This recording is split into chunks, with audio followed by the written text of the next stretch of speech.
Friends, let us consider the example of a complex reaction by looking at one specific network which is both important practically as well as gives an elegant way of analyzing the chemical reactions. So, what we are going to do today is look at monomolecular reversible reaction network. So, what is monomolecular reversible reaction network? Let us say that we have n chemical reacting species. So, these are our chemical reacting species, n species, and there are reactions between these n species which can be represented by A I going to A j. I and j are anything between 1 to n. Of course, they cannot be equal because A 1 going to A 1 does not make any sense. So, we are looking for example reaction networks which are A 1 going to A 2, A 2 going to A 3 and so on. These are called monomolecular reaction networks because both reactant side and product side the molecularity is 1. They are reversible reactions. So, we have monomolecular reversible reaction network. Now, one may ask what is the importance of these kind of networks. Number 1, there are certain reactions which actually follow this monomolecular reaction network. For example, 1-butene, cis-butene and its isomers and trans-butenes.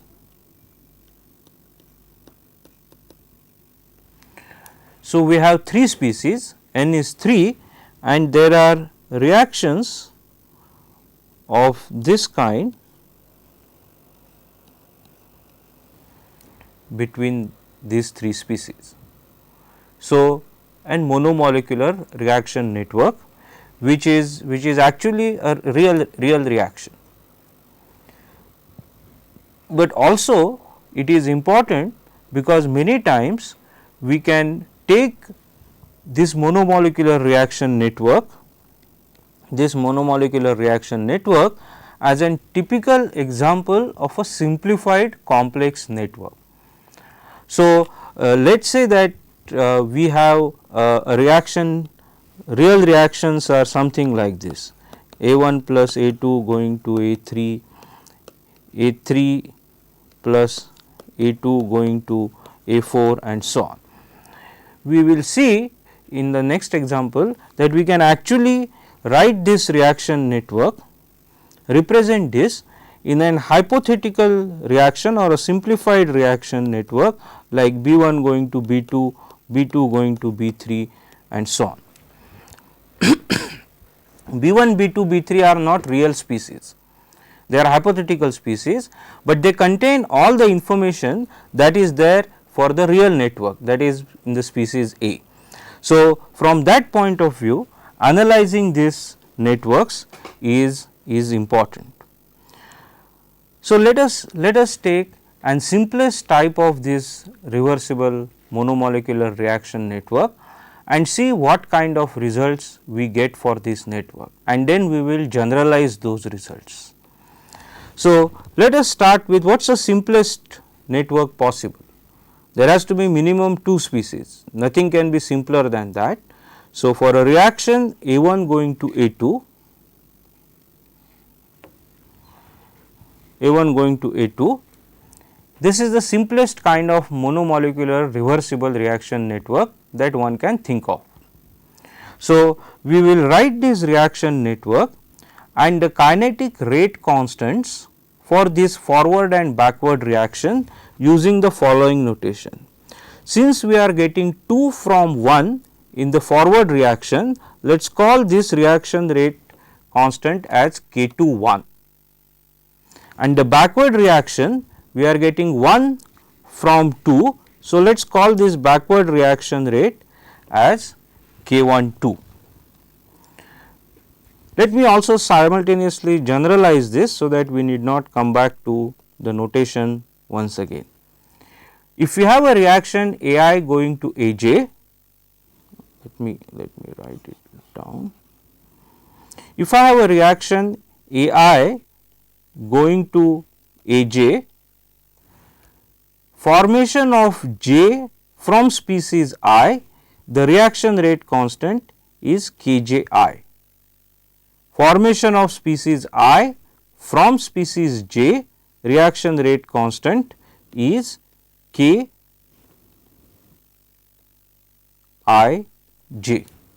So, that is our reaction network in general.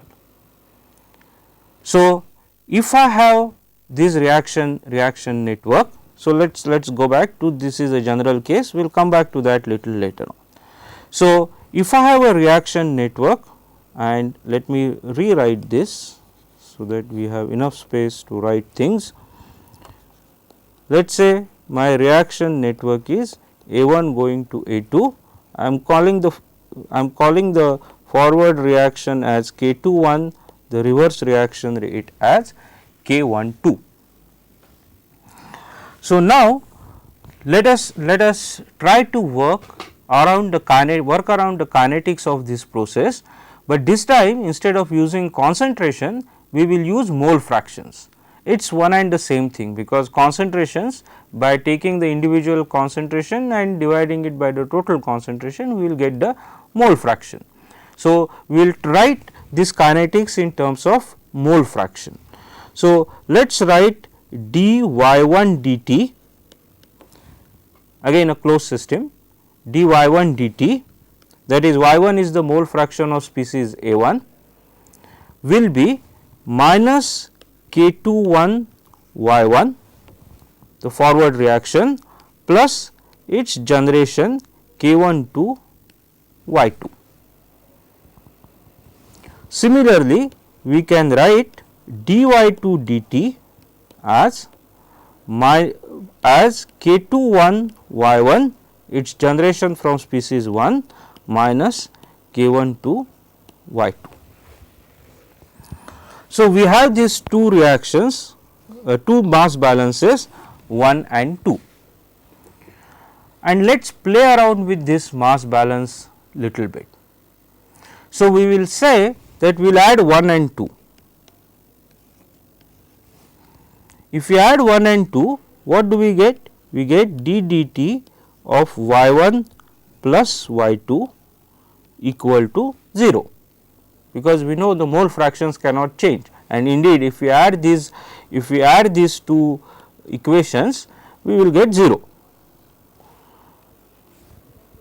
But this 0 I am going to write it as y1 plus y2. Why? Reason will become clear in a minute. Let us also do another manipulation.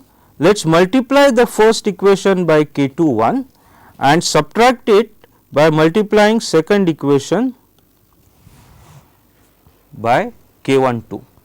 So, we are multiplying this term by K21 and then subtracting minus K12 from this term. Now, if you do that and little bit of rearrangement, we will get d dt of K21 y1 minus K12 y2, that is the left hand side, and the right hand side, if we manipulate little bit, we will get K21 plus K12 into K21 y1 minus K12 y2. Okay. So, we have chemical species A1 and A2, its dynamics being represented by mass balances 1 and 2, and we have manipulated this mass balances 1 and 2. Now, let me now relook at these equations, these two equations, and let us say that I define zeta naught as y 1 plus y 2 and zeta 1 as k 2 1 y 1 minus k 1 2 y 2. Okay. So, if I do this,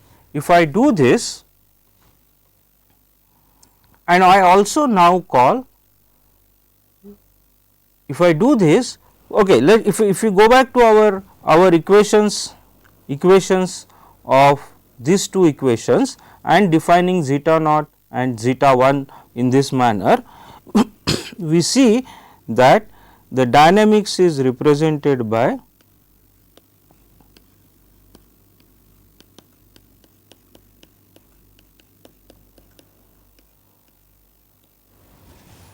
zeta 1.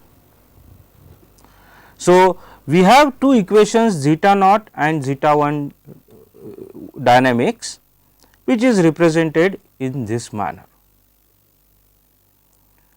Now, what is the motivation for doing this? The motivation for doing this is that I am now going to say that I have two hypothetical species B naught and B 1 whose compositions are zeta naught and zeta 1. And these are hypothetical species, these are not real species. My real species are over here and the real reaction. These are my hypothetical species. Now, why do we need to do this? We need to do this for the following reason. If you look at the mass balances of the real system, they are coupled y 1, y 2, y 1, y 2 and so on. So, the original species dynamics is coupled and it is not very easy to see what is happening there. But the same dynamics for hypothetical species is completely decoupled. Zeta naught equation has only zeta naught, zeta 1 dot equation has only zeta 1, and if there are many more species, you will always find that that will be the case. Or in other words, what we have done is we have uncoupled the original dynamics, uncoupled it, but not for the real system, but for the hypothetical system. So, now what is the reaction involving these hypothetical species? If you look at this, we can write these reactions as simply B naught going to something, B 1 going to something. What is that something? I do not care, because if I had told that my system reactions are B naught going to something, B 1 going to something, its concentrations are zeta 0 and zeta 1, then you would have written its kinetics zeta naught as some kinetic rate constant times zeta 0, zeta 1 dot another kinetic rate constant times zeta 1. And the solution of this is fairly straightforward. How do we solve this? So, what I am going to do, let me see.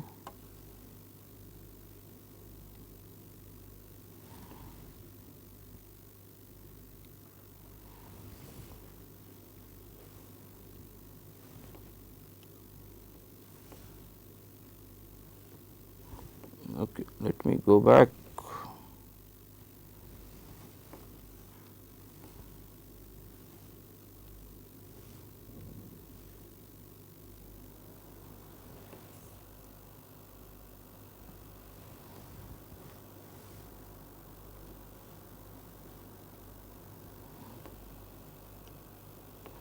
Okay. So, what I am going to now do is I am going to now look at this hypothetical system. Okay. Although I have my original system, but what is this hypothetical system? what is the solution of this hypothetical system, this one particular over here? That is very easy. So, my reaction for hypothetical is B naught going to something, B 1 going to something. Its solution is zeta naught is constant,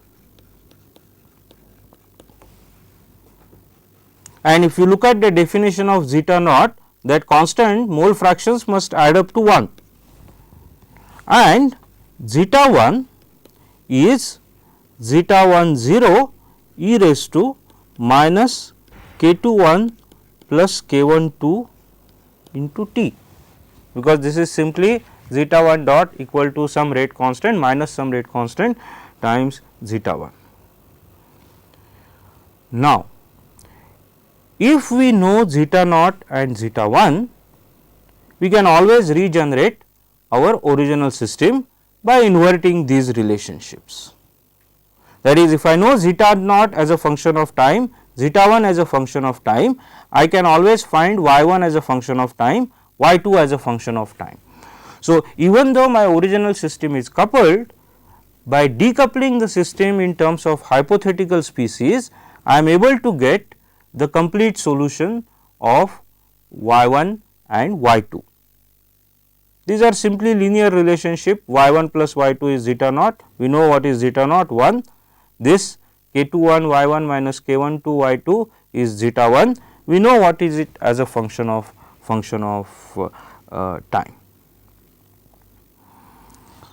So, let us see what we did now in a more general sense.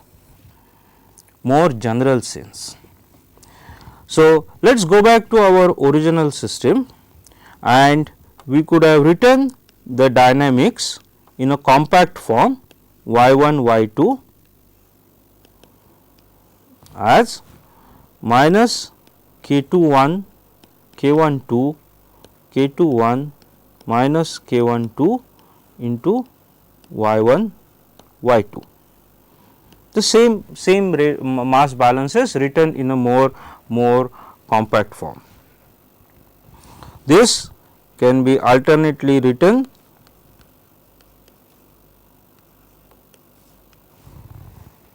y dot equal to stoichiometric coefficient reaction rate coefficient matrix K times y, this particular mass balance equations. Now, what is a link? Why are we doing this? We are doing this to find out how do we get this rate constants of this, what are this 0 minus k 1 2 k 1 plus k 2 1, what are they? It turns out that the eigenvalue of this matrix K, eigenvalue of this matrix K is nothing but 0 and k 1 2 plus k 2 1, this number over here are the eigenvalues of matrix K. So, eigenvalues is one is 0, the other one is k 2 1 plus k 1 2.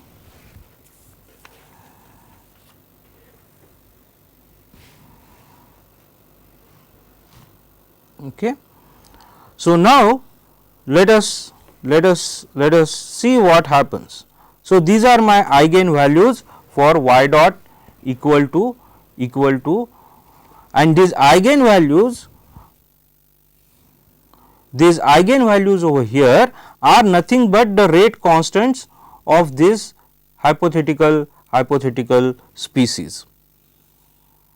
So, we can write for my hypothetical species zeta dot, just as we wrote y dot equal to k y, we can write zeta dot equal to lambda 0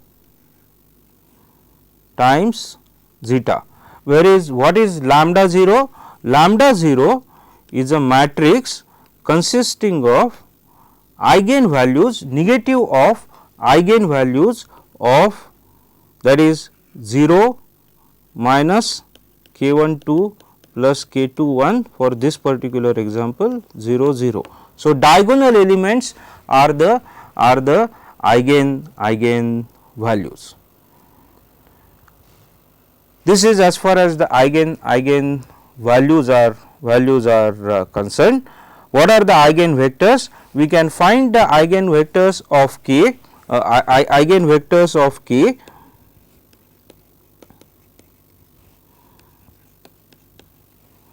eigenvectors of K with lambda value equal to 0. What are the eigenvectors? Eigenvectors must satisfy the relationship K x whatever is that eigenvalue must be lambda 0 x 0.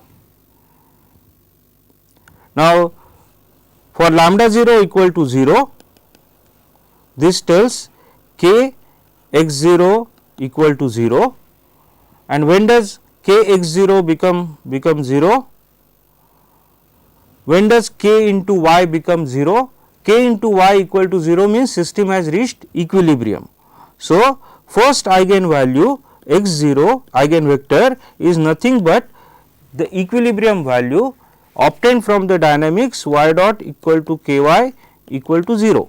So, the solution of this is y equilibrium. So, that is my first eigenvalue, and it turns out if we take the second eigenvalue, that is lambda 1 as k 1 2 plus k 2 1, then corresponding eigenvector works out to be 1 by k 1 2 plus k 2 1 minus 1 by k 2 1 or k 1 2 plus k 2 1. Okay.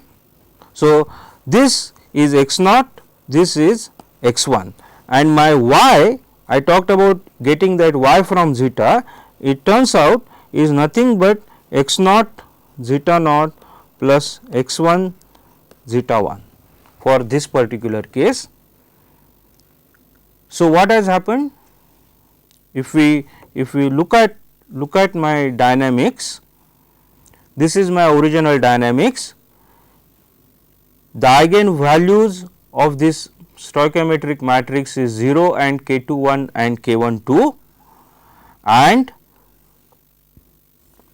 zeta 1 dot is given as we saw here 0 into zeta 0, zeta 1 dot minus k 2 1 plus k 1 2 zeta 1.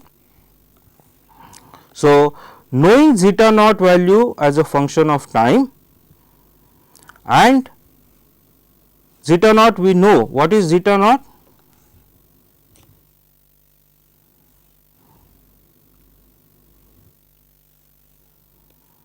What is zeta naught? Zeta naught is 1. So, we can write y as and x naught is y equilibrium plus whatever is this x 1 into zeta 1 0 e raised to minus k 1 2 plus k 2 1 into t. So, we are in a position now to find y from this particular relationship.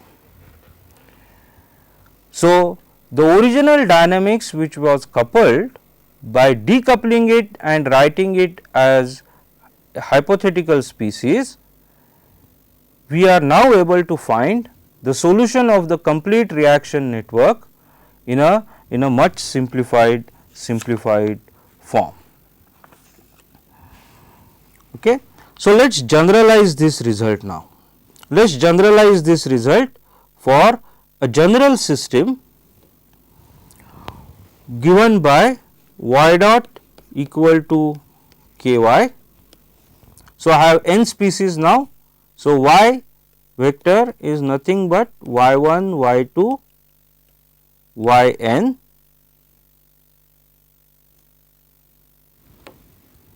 and what is k? K is the stoichiometric reaction rate matrix as we defined earlier, but this is for a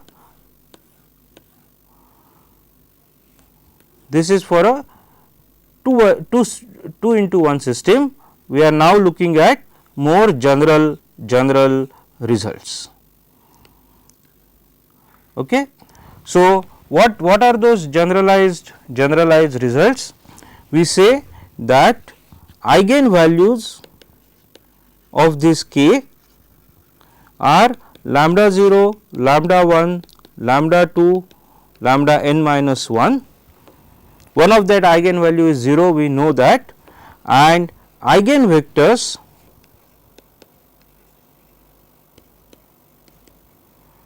let us say x 0, x 1, x 2, x n minus 1. Okay.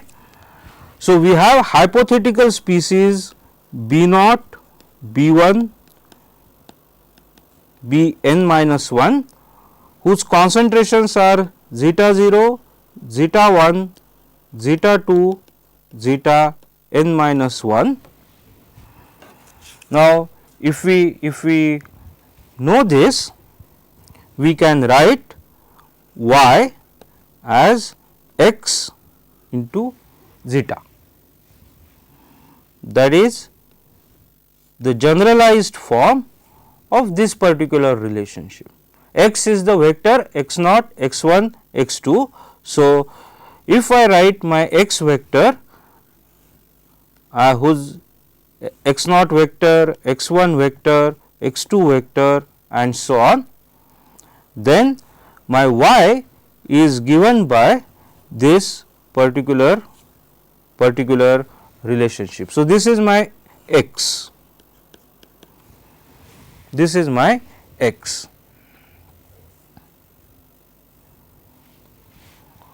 Now, let us take dy dt is nothing but x into d zeta dt,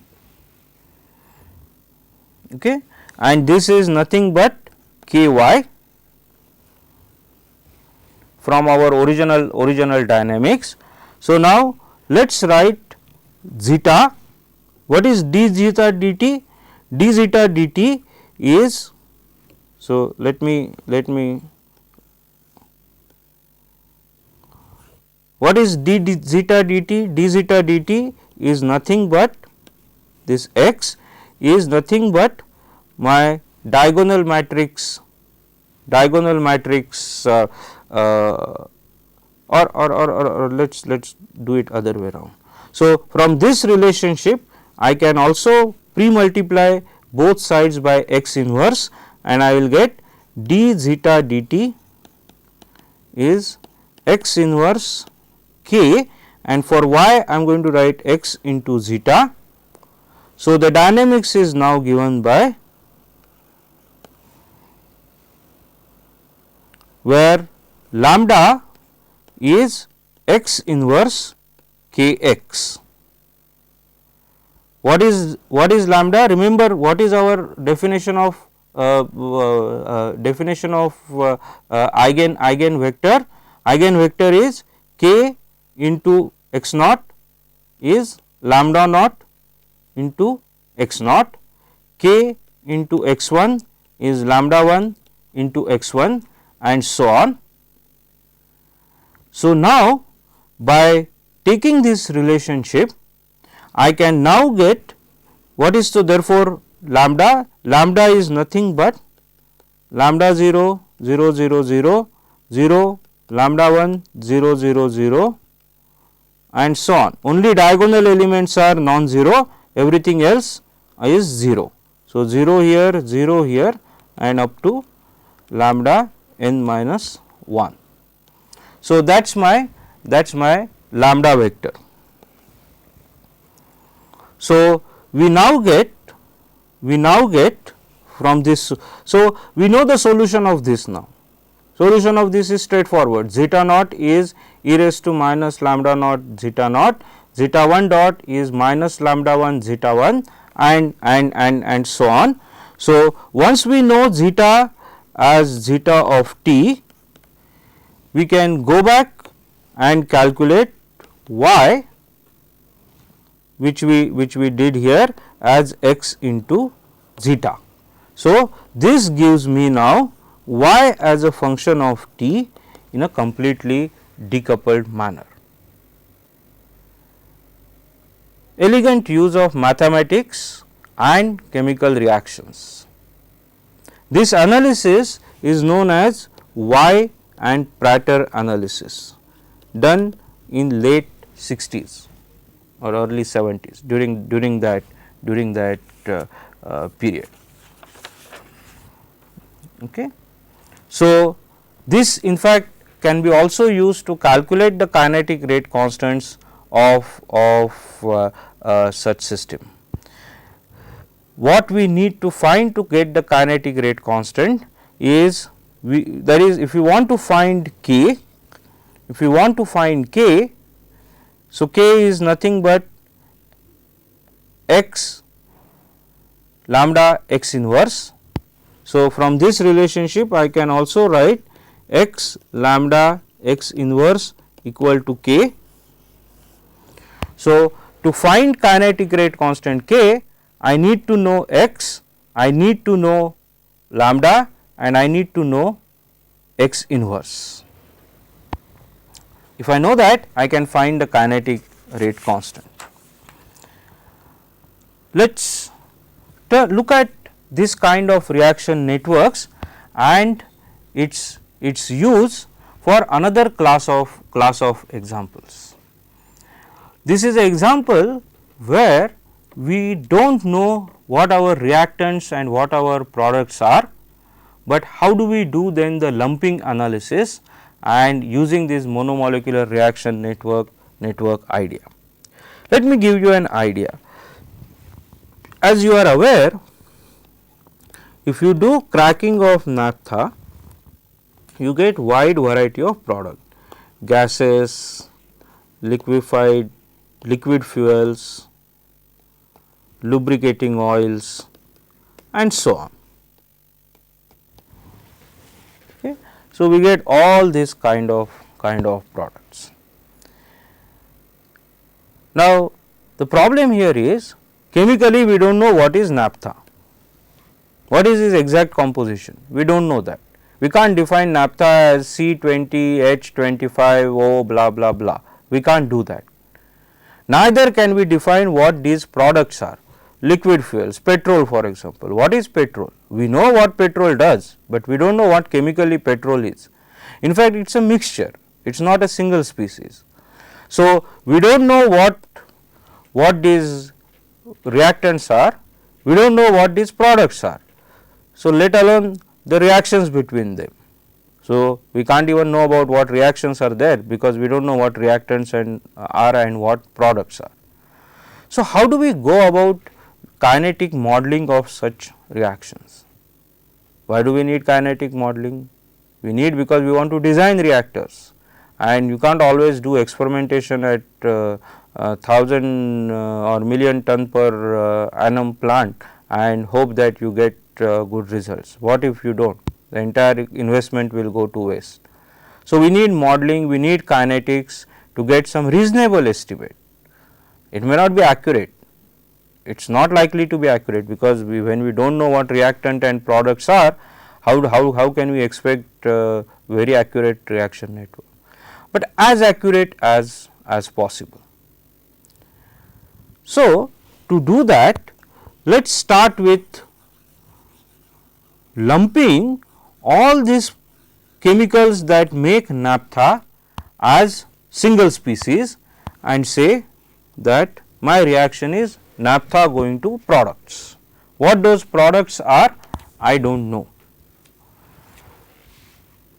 So, that is the simplest kind of lumping that you can think of. The entire crude is one chemical species. Naturally, you do not expect modeling or kinetics of this to be reasonably accurate. Then let us make another simplification. Let us say that my naphtha consists of aliphatics plus aromatics.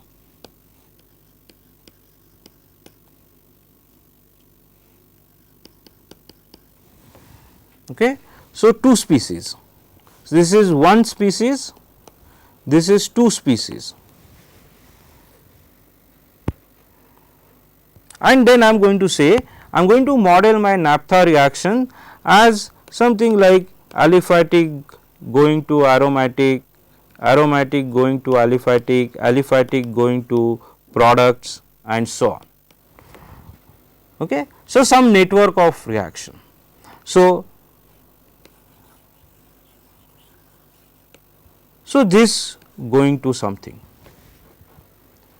My intuition tells me that my results are with this approximation aliphatic plus aromatic are certainly going to be better than assuming naphtha as a single species. What about 3 species? Let us say aliphatics, aromatics, paraffins, just arbitrary, this is going to be better. My intuition tells me, and intuitions are always intuitions, the probability that they are right is very high, that is why we call it intuition. What if I do 4 species, 5 species, 10 species, 100 species, 10,000 species? If I do that, I certainly can expect better and better results. But the problem is, how do I define this 10,000 species and so on and so forth? So, I am back to square one. So, where to stop? Do I go 3, 4, 5? Where do I draw a line? How do I know my results are accurate? To know that, let us try to see how lumping analysis will help us arriving at this problem. So, let us go back to our monomolecular reversible reaction network and say that my reactions are A1 or AI going to AJ with kinetic rate constant Kji and Kij. I know that I can define the species concentrations as C1, C2, Cn and write dC dt in the vector form as stoichiometric matrix or reaction rate matrix, constant matrix K and C. We just now saw what is this reaction rate constant matrix. So, we need not spend time on that. Now, what am I trying to do? So, I have species A1, A2, A3, An. I am trying to see whether can I lump some of these species into an hypothetical species A1 hat. So, can I write for example, A1 hat equal to A1 plus A2. Then suppose I had 10 species to begin with, then can I write A2 hat as A3 plus A4 plus A5 plus A7 or A6 plus A7 and then A3 hat as A8, A9, A10. So, original 10 species, can I lump them to hypothetical species A1 hat, A2 hat and A3 hat, lump species, and still say that the dynamics represented for this lump species is a fairly good representation of the original dynamics. What is the connection to naphtha problem? Let us say my naphtha is a n species problem. Can I represent naphtha as a 3 hypothetical species aliphatics, aromatics and paraffins, so that we can look at the dynamics of these 3 species and still say something about cracking of naphtha. If you want to say something about original system by looking at the simplified system, we can at least consider the limiting cases. When will it be exactly same? That is, when is lumping exact? When does my 10 species are exactly represented by 3 species? Is it possible at all? Indeed, it is possible, and let us try to see how do we achieve that. So, let us go back. On one hand, we have A1, A2, An species, which I want to write as A1 hat, A2 hat, AP hat. Okay. So, original N species lumped P species. My original dynamics is dc dt equal to Kc. I want my lump species dynamics dc hat dt equal to K hat K hat C hat, and I am trying to see when is this lumping exact. Now, when I wrote something like this, we actually defined a matrix for this lumping. What was that matrix?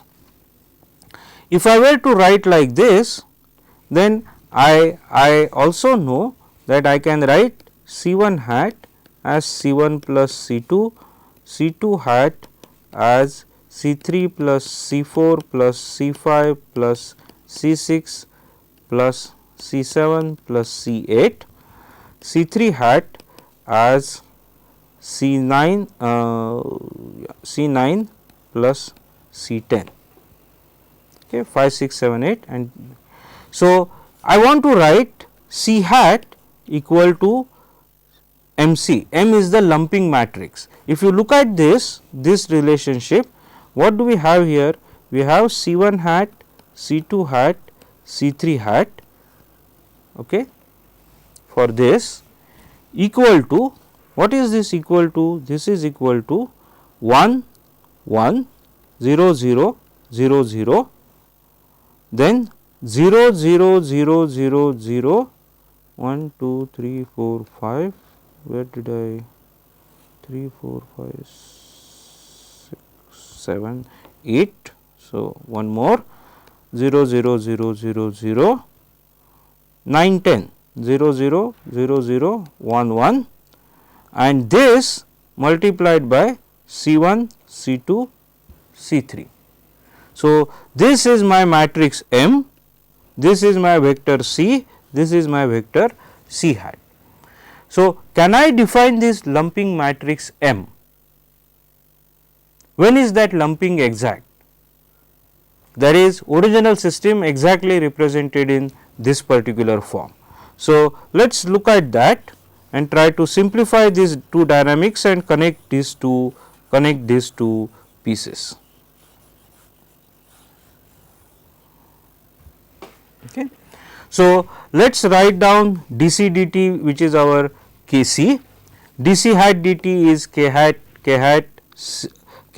into C, and we are trying to write C hat equal to MC.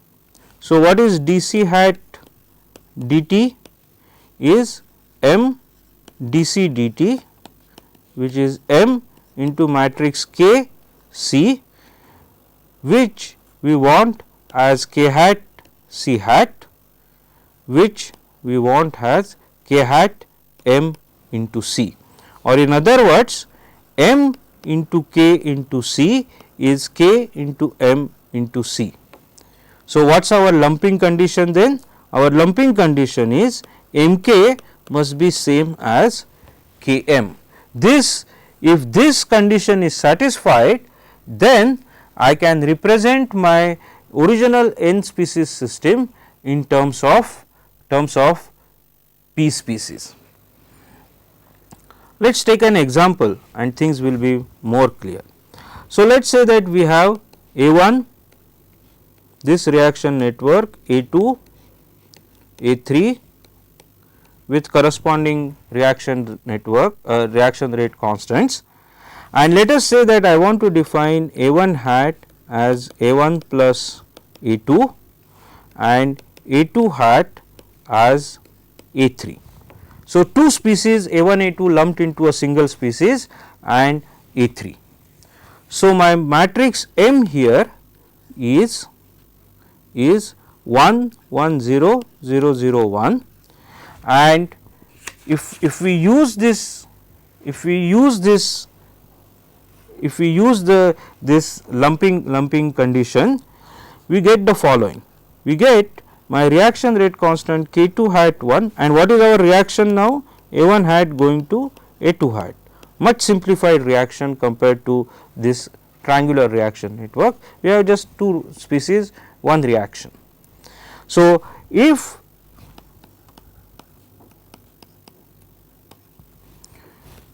I satisfy this condition,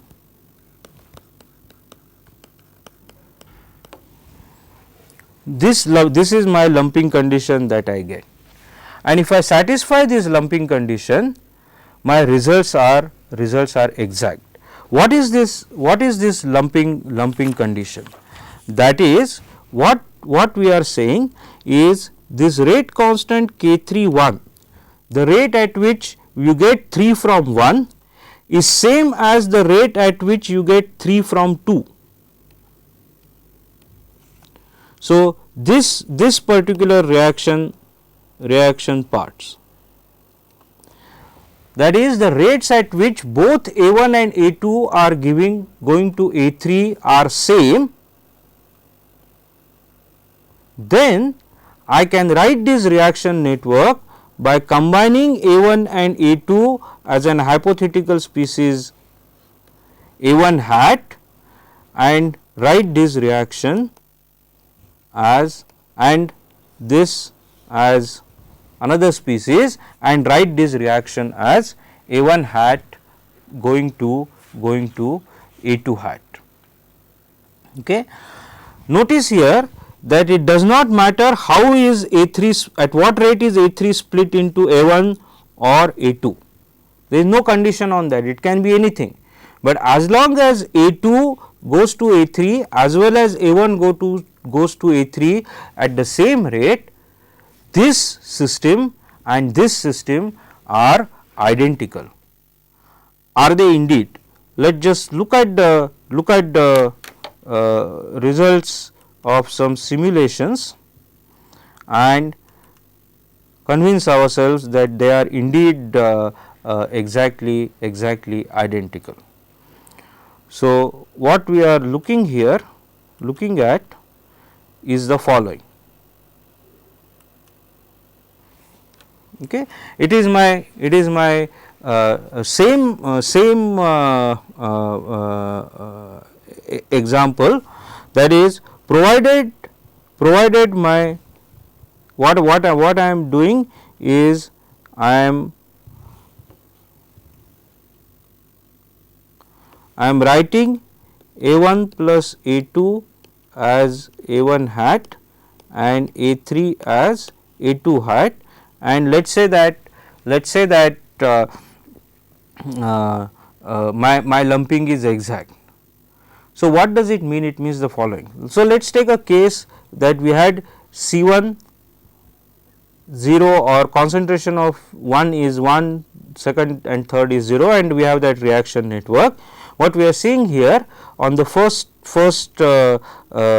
slide is time and concentrations for 3 species A1, A2,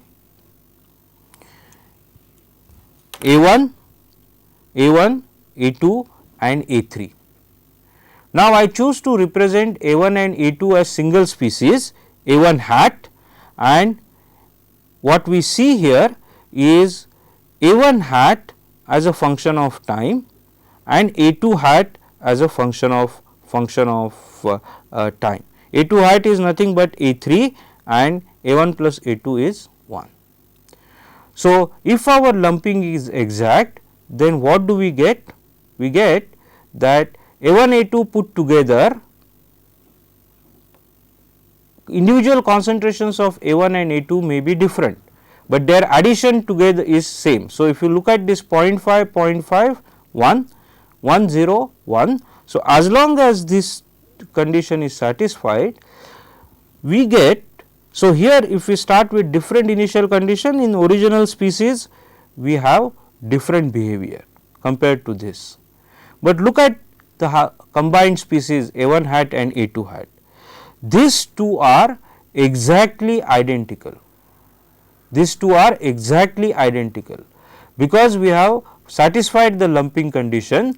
So, my 3 species original could be lumped into 2 species. My infinitely large number of species in naphtha, if the lumping condition is satisfied exactly, can be lumped into fewer species, 5 species, 6 species, 10 species. In fact, mobile 10 species model is most common. Now, how do I know that what I am doing is correct? For a given set of rate constant, if my lumping is not exact, and if I for example lump A1 and A3 as one lumped species A1 hat and another lumped species A2 hat, and if I start with different initial concentrations of A1 and A3, okay, A1 and A3 is still added 1, but my lumping condition is not satisfied, I get 2 different responses.